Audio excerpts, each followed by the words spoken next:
Mr. Padma Sundarji, Senior Foreign Correspondent, Prabhu Dayal, former diplomat, and Dr. Aruna Kulatunga, political analyst and ex-advisor to the Ministry of Primary Industries. All of them are joining us this evening. Thank you so much, gentlemen, for making time for India Today. Padma Sundarji, I'll come to you first. What next for Sri Lanka? Ranil Wickremesinghe is saying a new government needs to be established first before this government goes out, because there has to be a government in place. The IMF is expected to visit Sri Lanka. Also, the World Food Programme Director is expected to visit Sri Lanka as well. So it's a very critical time for Sri Lanka. In this scenario, the new government should first be, of course, taking charge before the old government, of course, steps away.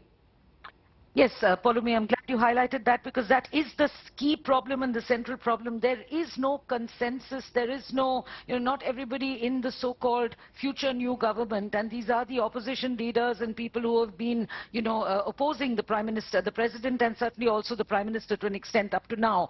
There is no eye-to-eye, agreement on how to deal with the IMF, how to approach the whole situation. So what is going to happen is, the biggest question is, who is going to form a government? Remember, some of these members, the opposition is very powerful. Some of them have already been asked, at least twice that I can remember, to join an interim administration, but they refused, they turned it down. And I can understand that to an extent, because anybody in this situation, whoever comes to power, no matter how well-meaning, you are bound to face flack, because these shortages and this crisis is going to linger for at least another 2 years. It's not going to go away overnight. Right. So this is the key question. To what extent is this group of politicians who have now managed to even bring about the resignation of the Prime Minister, who was by far the most experienced politician in this cabinet.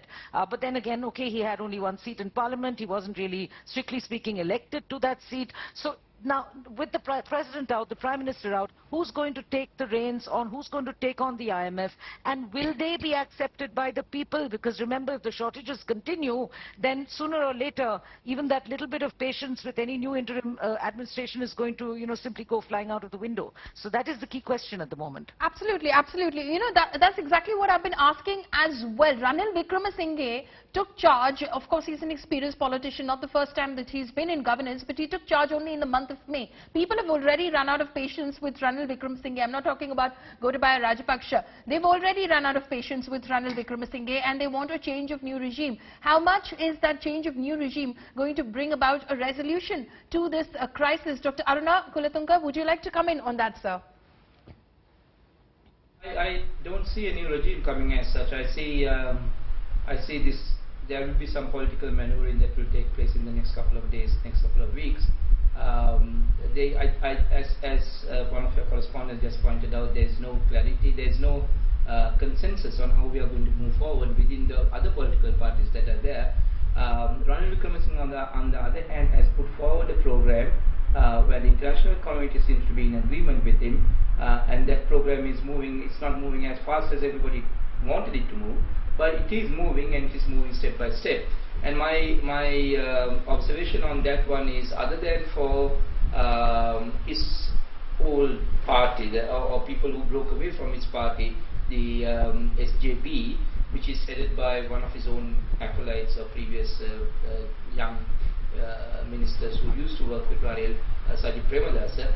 Other than that, all the other opposition parties, and of course there's a minority party there, the Janata Peramuna, they would be opposing everybody. They whatever that happens with the rest of the parties, JVP would be opposing that.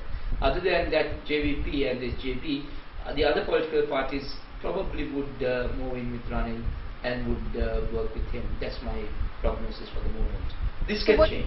What you're basically saying is, not every opposition party, as in fact Padma was pointing out, not every opposition party is going to immediately jump onto the bandwagons and say, okay, give us the reins and we're going to be able to fix this. Nobody wants to take up that job. It's a very difficult job at the moment.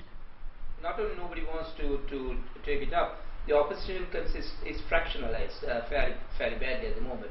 So therefore, you have a major part of the current opposition is actually people who have been working with Ranil Wickremesinghe over the past 10-20 years, people who have been working with the Rajapaksas over the last 10-20 years.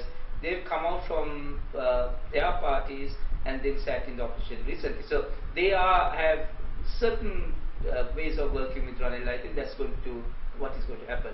That is why, in fact, Mr. Vikramasinghe initially said, look, I'm willing to go, I'm willing to step down. Then he came back and said, you know, I'm going to go, but only if the next person shows a parliamentary majority. So I think he's already working on something there.